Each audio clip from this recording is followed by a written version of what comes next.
Ketegangan mereda, Iran dan Israel sepakat untuk gencatan senjata dan dalam sekejap Presiden Donald Trump berubah dari war maker menjadi peacemaker. Tapi apa yang akan terjadi selanjutnya?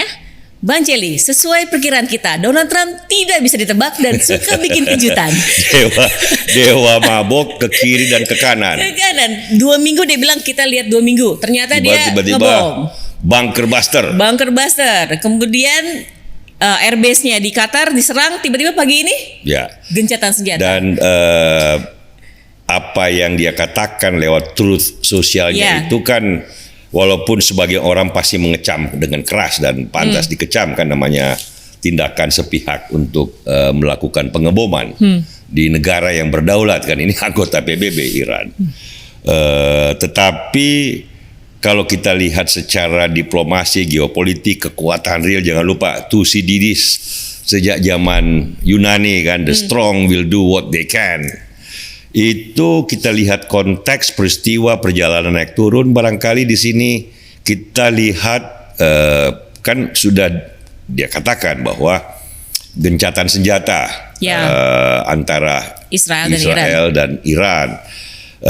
Kemudian dia menyambut baik dan memberikan ruang, dan jangan lupa waktu setelah pengeboman Fordo itu kan Iran menyerang balik airbase di Qatar punya Amerika, tetapi sebelum menyerang kan dia katakan dulu kita mau nyerang loh. Simbolis sama banyaknya misail yang kamu kirim ini kan lebih dekat kan ke Qatar ketimbang ke Israel, dan karena itu rudalnya pendek punya jarak pendek dan diintercept oleh Amerika kan, sudah diberitahu lebih dulu dan memang sudah dievakuasi base-nya sehingga nggak ada korban sama sekali, tontonan kembang api di udara, tetapi ini kan memberikan safe exit kepada Iran untuk juga retaliasi, mengatakan bahwa kita nggak terima diperlakukan begitu aja, tapi itu kan kembang-kembang diplomasi dan bagaimana memungkinkan apa yang terjadi yang terakhir, gencatan senjata,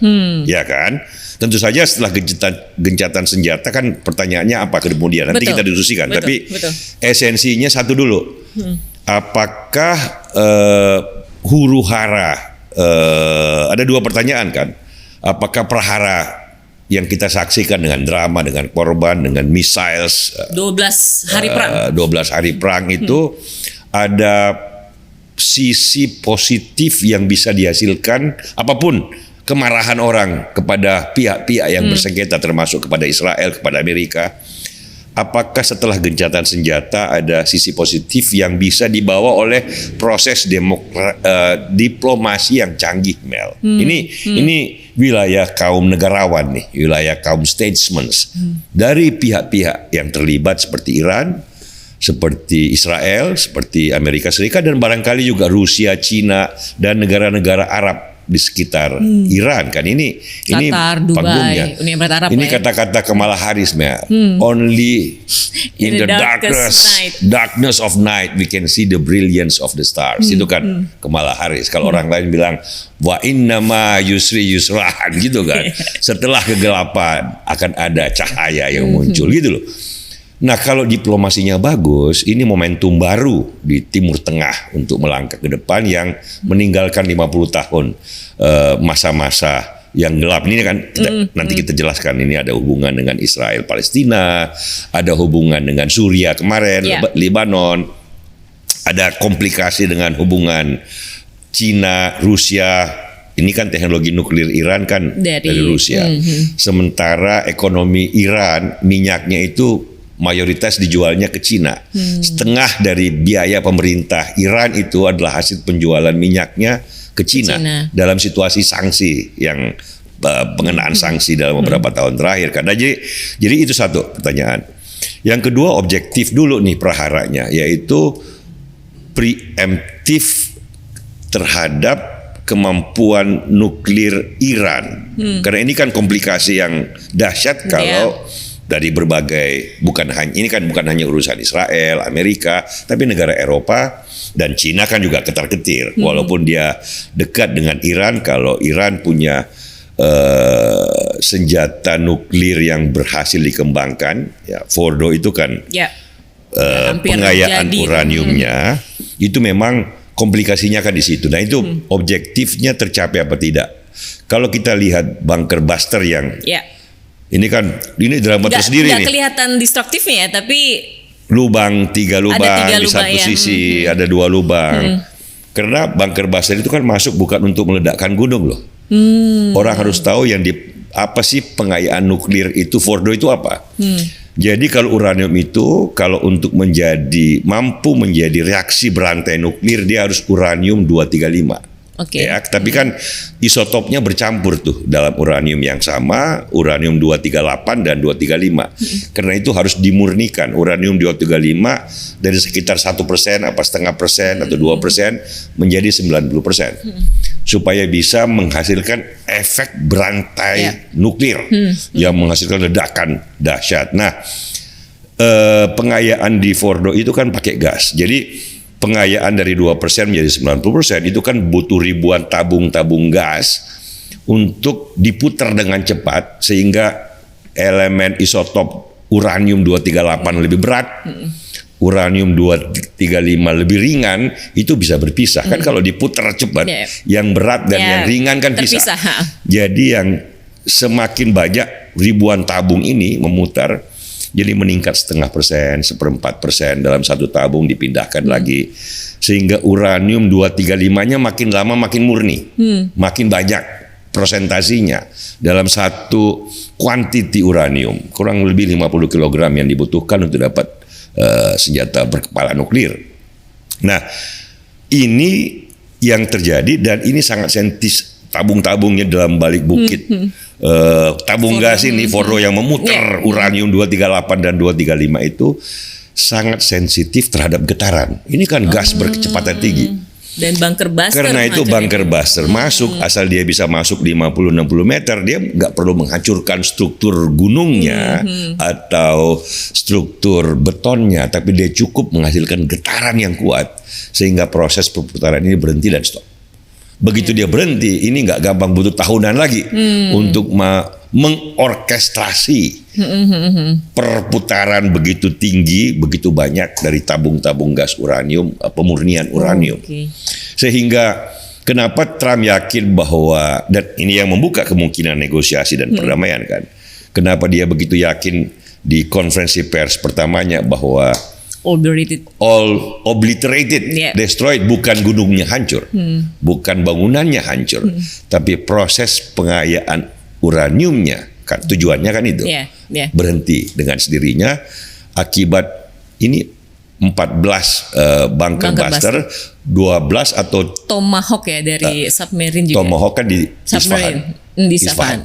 Tapi yang Fordo itu yang paling penting, itu 12 itu di Fordo menghasilkan getaran yang menghancurkan proses pengayaan uranium itu untuk mundur berapa tahun lagi. Nah, ini kalau tercapai, dan saya kira Trump yakin itu tercapai, maka dia kemudian memperlihatkan generosity of heart,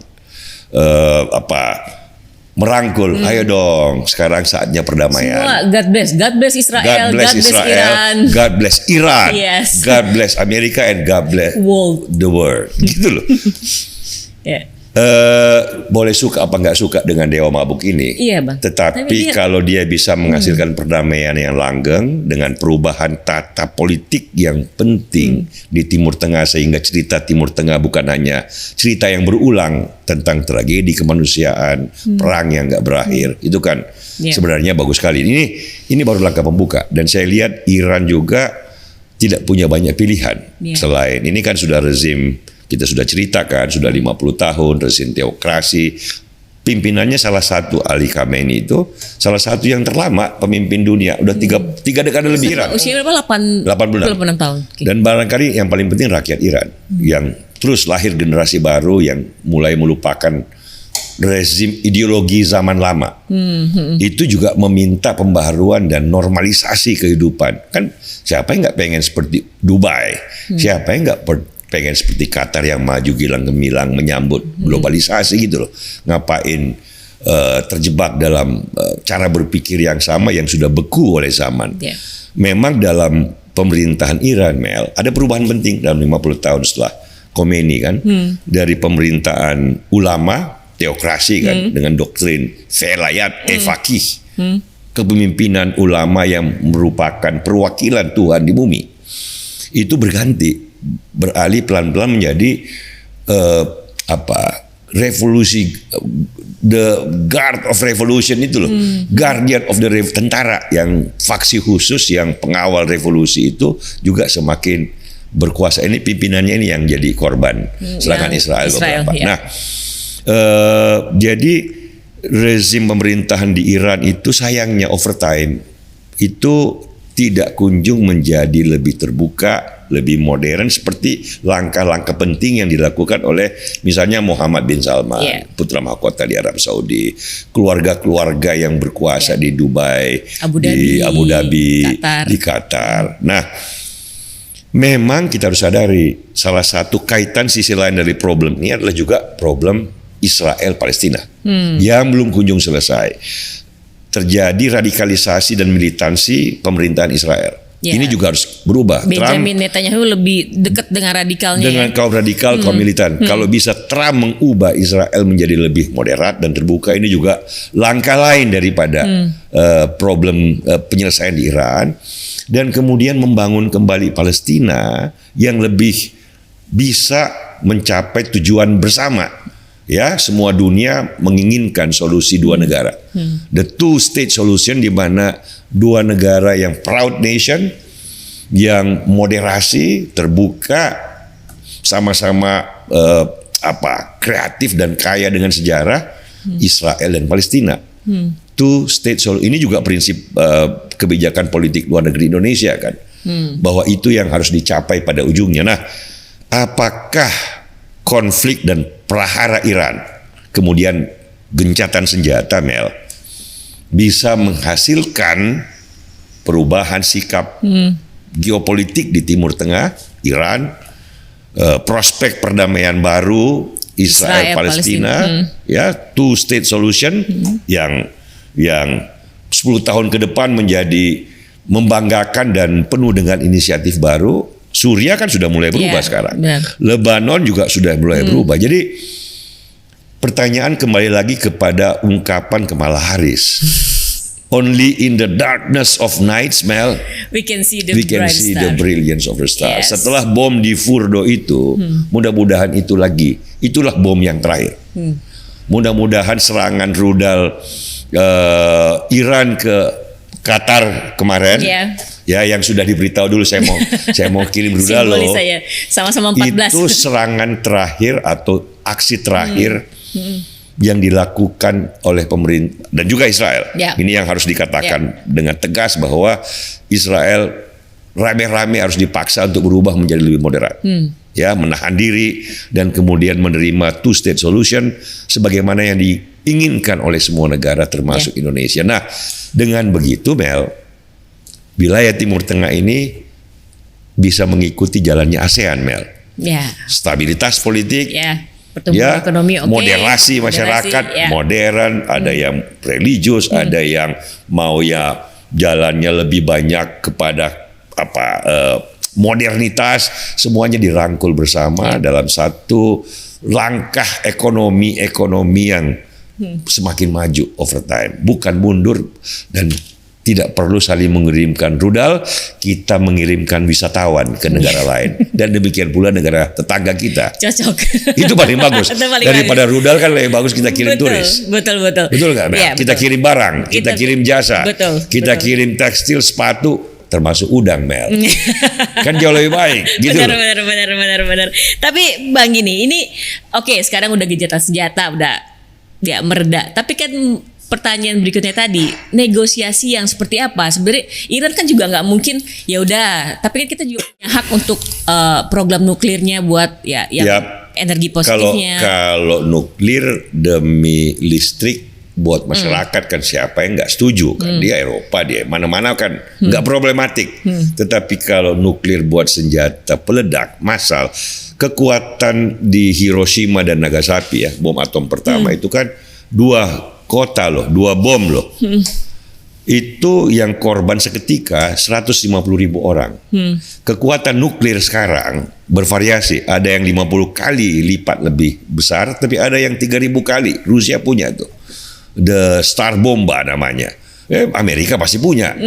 Bayangin satu bom aja itu 2 bom aja 150.000 orang. Kalau misalnya Rusia dengan Eropa perang kayak Iran dengan Israel yang saling mengirimkan rudal dan berkepala nuklir, kan dari 200 rudal kan ada aja 10-20 yang lewat yang nggak bisa ke intercept. Bayangin kalau Paris, Berlin, London, Switzerland, Zurich,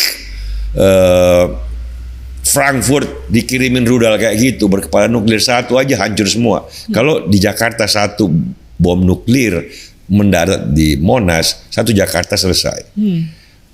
Kan tidak boleh kita ambil resiko sedikit pun untuk membuka celah bagi kemungkinan seperti itu.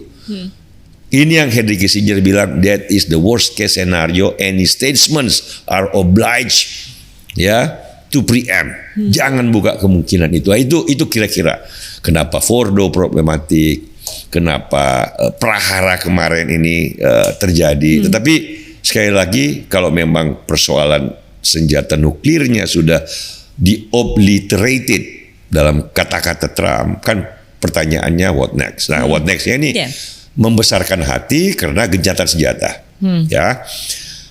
Di luar itu ada satu hal lagi yang kita nggak tahu akibatnya seperti apa dynamics-nya, karena kan sekali lagi di pemerintahan Iran.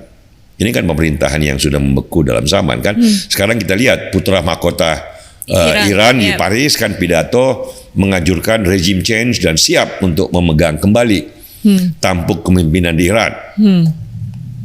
Para warga keturunan Iran di Amerika Serikat misalnya, ini kan banyak yang terkenal. Christian Amanpour dari CNN. Ada berbagai macam orang pinter keturunan Iran di Amerika yang berbicara berhubungan dengan keluarga mereka di Tehran, di Isfahan, di Qom, di mana-mana gitu.